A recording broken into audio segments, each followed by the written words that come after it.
My name is Are Obenson. I'm originally from Cameroon. Cameroon is a bilingual country, uniquely bilingual country in Africa.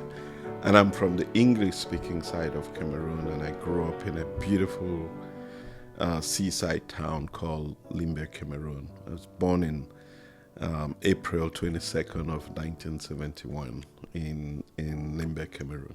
And what was growing up there like? Beautiful. Limbe at the time was really an emerging community with about 150,000 people. Everybody knew everybody in that community.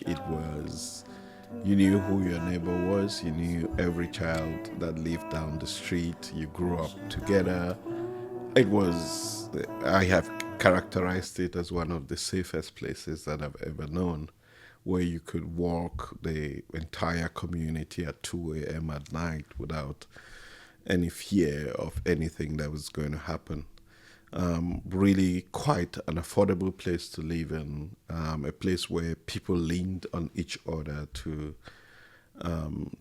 progress. And then it was lying on the shores of the Atlantic Ocean at the same time at the foot of Mount Cameroon, which is the highest peak, the highest mountain in West Africa. So it was in between two worlds. You could get the warmth of the ocean breeze, and you could, within 15 to 30 minutes drive, be climbing up the mountain and get the temperate climate of that mountain as well.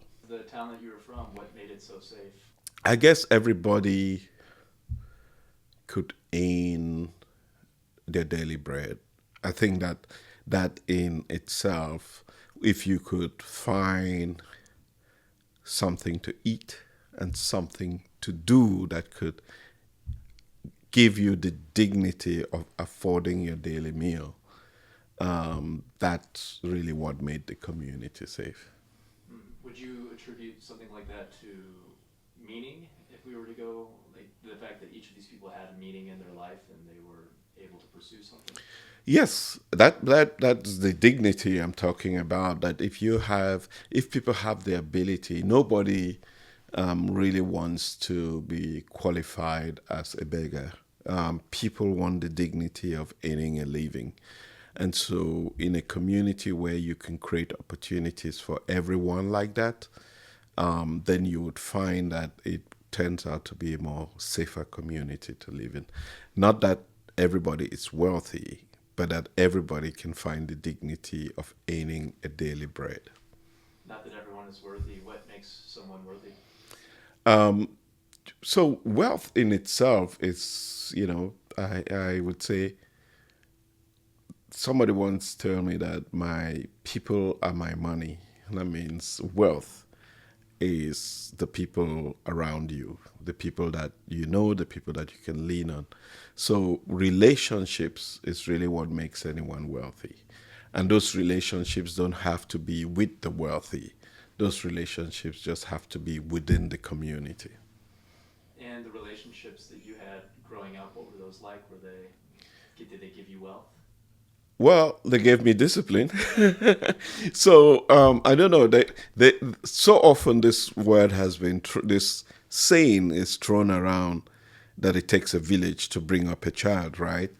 In the African context, and I would say even in the context of the community in which I grew up in Limbe, Cameroon, that's exactly what happens. We don't even know that saying, right? That saying is not said in those communities. It's just the way that it is. That your neighbor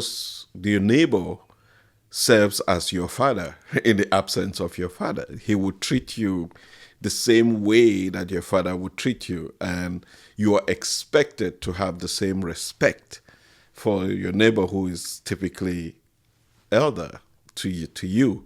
And so that in the essence of having that kind of community instilled in me the kind of discipline that I think I have grown up to have. It didn't just come only from the home in which I lived in, but it came from the community in which I grew up in. And from the home that you came from, is it parents like? Did you have siblings? Yes, I come from a typical African family as it used to be. I have seven siblings, so we're eight of us. We could have been nine.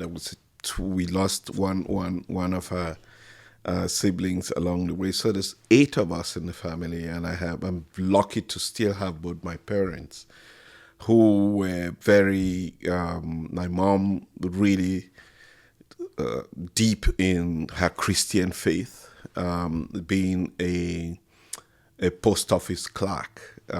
Positions like that, I don't know whether they exist anymore, but being a post office clerk, that was what she did.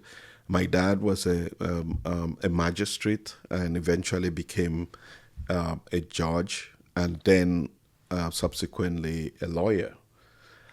So I was, in the African context, a middle class family, well to do, and and and so, but that comes in itself with a lot of responsibility in itself, because having eight kids and each one of us getting good quality education, going to private schools, my parents gave everything to ensure that we were educated. They didn't save for the rainy day. They didn't build houses for themselves. They didn't have big investments.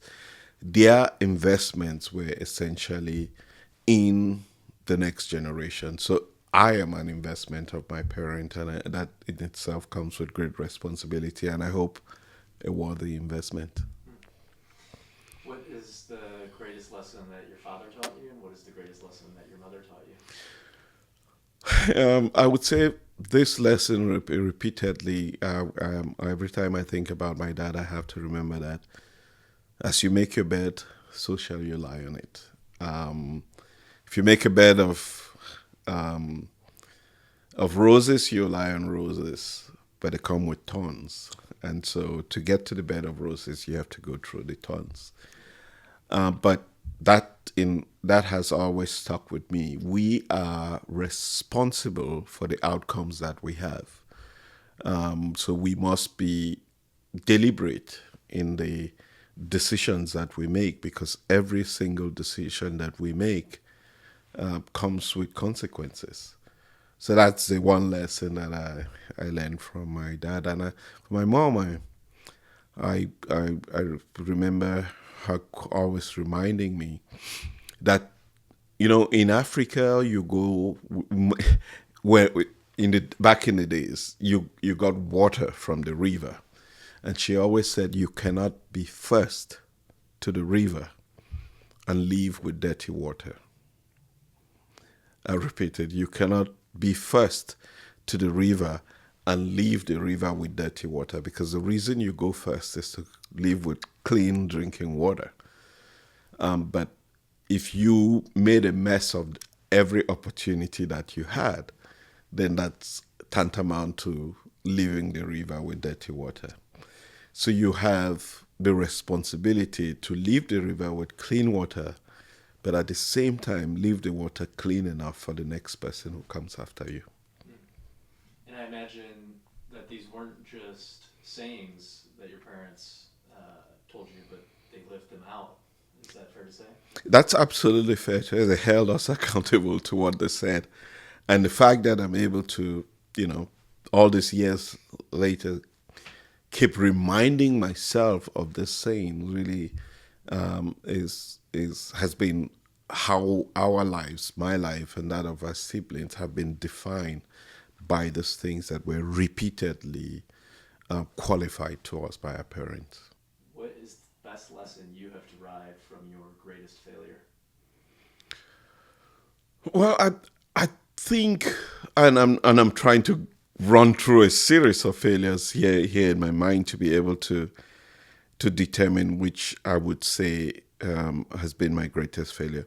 I think my greatest failure, as I think about it, and I call this as the biggest social experiment in my lifetime, is that I have traveled extensively around the world and have played a significant role in enhancing communities around the world, from Japan, from east to west.